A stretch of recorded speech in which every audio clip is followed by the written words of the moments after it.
Welcome to the News Hour. Major economic shakeups are underway. President Trump today fired the head of the agency that produces the monthly jobs report, accusing her without evidence of manipulating the numbers that show weaker hiring than previously reported.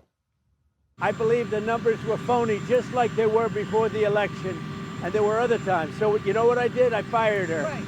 And you know what? I did the right thing. I put somebody in who's going to be honest. It comes a day after Mr. Trump announced sweeping new tariffs on more than 60 countries. The tariffs, which range from 10 to 41%, take effect next week. An executive order he signed last night set high reciprocal rates for countries like Syria, Switzerland, and South Africa. It also confirmed lower rates for those that have made deals with the U.S., including South Korea, the EU, Japan, and the United Kingdom. Separately, the president announced he was raising tariffs on Canada, effective today, to 35%. And earlier this week, he slapped Brazil, Latin America's biggest economy, with some of the highest rates in the world, 50%. Last night, we spoke about the tariffs with Jason Furman, the former head of the Council of Economic Advisors under President Obama. Tonight, we get a different view from Oren Cass. He's a founder and chief economist of American Compass and a former senior fellow at the conservative think tank, the Manhattan Institute. Thanks for being with us. No, thanks for having me. I want to start with your reaction to President Trump moving to fire the commissioner of the Bureau of Labor Statistics after today's weak jobs report, accusing her without evidence of manipulating the monthly jobs report for political purposes. That's despite the BLS widely being seen as the global gold standard for data collection. Well, I definitely think it's a mistake. I don't think it's ever a good idea to fire someone for delivering bad news, especially when in this case, I don't think it was bad news. I think if you look at the overall picture, I think the economy continues to be doing quite well, especially given everything that's going on the trade front. I think the White House has a lot to be celebrating, all things considered. Well, let's unpack that a bit, because according to the fresh labor data, this is the worst job market since 2020. Well, I guess I'm not sure how you're measuring it then. I mean, the unemployment rate is at 4.2%, exactly what it was on Liberation Day, what it's been within a fraction of a point for months now. Initial jobless claims remain very low and steady. It seems to me that what's happening, if you actually look at the data, is that because mostly because of immigration policy, you're seeing a quite large exodus out of the labor force of foreign-born workers. You've seen that figure decline by more than a million, and so with that, the number of employed workers in that category has fallen dramatically. If you look at native-born workers who wouldn't have been affected by the immigration policy, you actually see that up close to 2 million new jobs in recent months. And so, again, I think you have to really look at what's going on in the economy generally, and with that picture, I think it's a lot harder to make out where the distress is. So, how then do you interpret this jobs report that came in weaker than expected? 73,000 jobs added last month. The May and June figures were revised down by a combined 258,000. Well, like you just said, there were a lot of revisions, and I think I don't know exactly why the revisions happened. If I had to guess, in part when you have the kind of turbulence in the labor market that we have with the ongoing immigration enforcement, you're likely to see more adjustments. But I don't know the specific facts around that. And so again, I think it's important to step back and look at where we are with the economy broadly. I mean, think about what economists were saying about tariffs, what they were saying after Liberation Day, the idea that we were headed into a recession, the idea that this was going to be a disaster. And now look at where we are. The unemployment rate is the same place where it was. Like I said, jobless claims are low. Inflation has ticked up a little bit. You would expect to see some price increases from tariffs. The president has said that. Secretary Bessent has said that.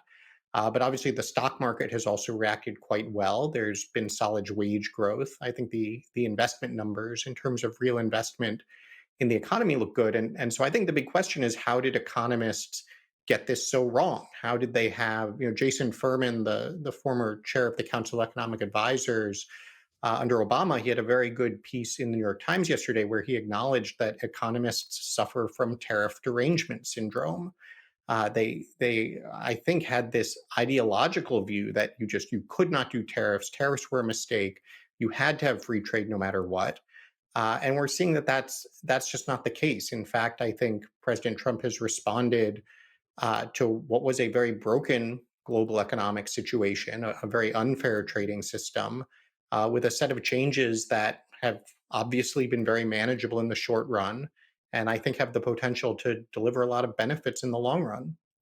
Jason Furman was on the program last night, and he was critical of President Trump's tariff policy. You described Trump's tariffs in terms of trade offs. What are the trade offs now, especially looking at the high reciprocal rates for some of these countries? Well, I think it's really important to recognize that life is about trade-offs. There are obviously people out there who will say this is all bad, this is all good, or the opposite is all good or all bad. We made a choice a generation ago that we were going to go all in on free trade. We were going to embrace China. We wanted the cheap stuff. And we knew that there were going to be costs to that, right? Economists would tell you, well, there will be winners and losers. And what they meant in particular was a lot of the people who had been doing best in our economy were going to be doing even better.